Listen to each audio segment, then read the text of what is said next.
A crash in Germany is blamed on Autopilot, the governor of Michigan comments on the Tesla lawsuit, and we have some insight on longevity from a 200,000-mile Model S.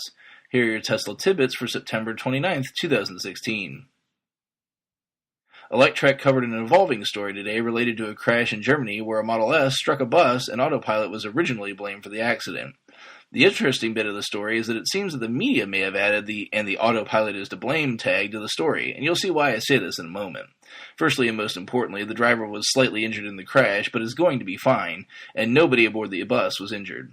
Now, the original Electrek story stated that the Model S was attempting to use the auto lane change feature of Autopilot and crashed into the bus. The driver was allegedly attempting to overtake the bus in the left lane, and then the crash occurred when attempting to merge back into the right lane. But later updates refuted the claims. The driver allegedly told another source that the Model S was driving forward and the bus was the one changing lanes, causing the accident.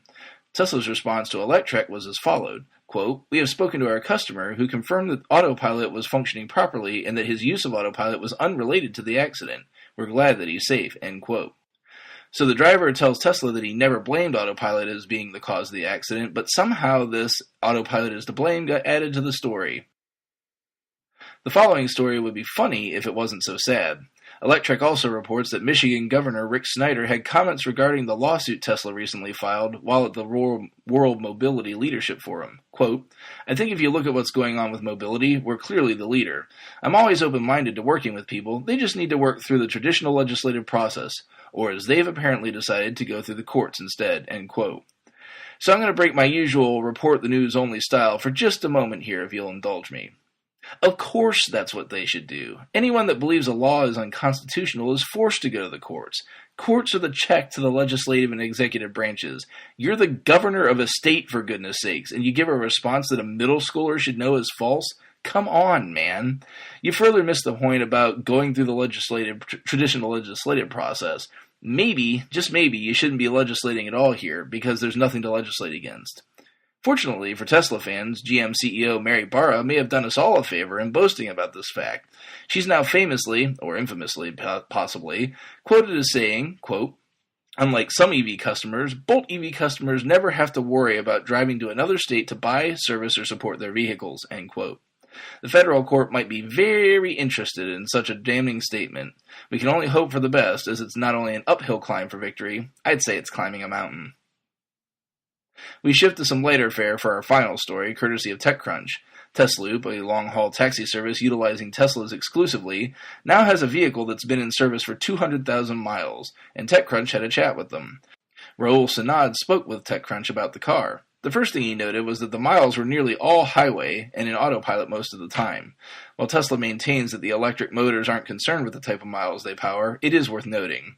The only major problem encountered by the vehicle was at 30,000 miles, under warranty, when one of the motors phoned home to Tesla to tell them it was operating in low power mode. Sinad said that they didn't notice the issue as the car was still super fast, but Tesla had them bring in the car and have the problem repaired. But the million-dollar question for everyone is how the battery is holding up, and the answer is a bit surprising.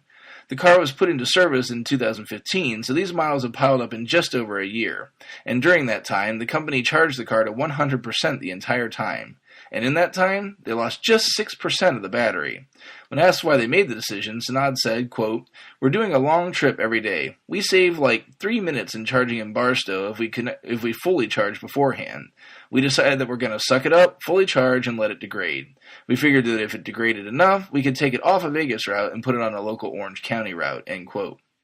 When the car turned over 200,000 miles, suddenly the range estimator became inaccurate. While the car didn't actually lose any more range, the estimator suddenly was reporting 10 more miles than the car actually had available to it. Tesla investigated, finding a bug. When the car exceeds 200,000 miles, the battery chemistry state changes, and the software wasn't properly handling it. There will be a firmware update in a few months to resolve the issue, but in the meantime, Tesla simply replaced the battery. Tesloop hit the jackpot, getting the range back and having used 100% charging the whole time. Otherwise, the company has replaced the 12-volt battery once at $190, purchased many sets of off-the-shelf 40,000-mile Goodyear tires to the tune of about $2,500, and that's it. They haven't even replaced the brakes. They also have been operating under only the standard warranty, nothing special. Sinad added, quote, "We now have a lot of first-name friends in the service department, and we ask a lot of questions, and the car is in there for various inspections." He finished saying, I buy old cars, personally, 20-year-old cars, and things don't work like they should on those cars. There are issues like those that we didn't encounter in 1 year, but not any in the drivetrain, end quote. Be sure to check out the links to today's full stories in the show description. If you get some value out of the show, please consider supporting me at patreon.com/Tesla Tidbits. Thanks as usual to my super patron, John Waltauer, for his support. If you have something to buy from Amazon, please consider using my Amazon link in the show description to access the site. It costs you nothing extra, and they'll kick a little something back to the show for your trouble. Finally, you can support the show for free through positive reviews on the major media services where you find the show, and by simply spreading the word to other Tesla lovers. If you have feedback for the show, you can hit me up by tweeting at Tesla Tidbits. That's all for today. See you back here again tomorrow. Until then, keep it charged and hit the road.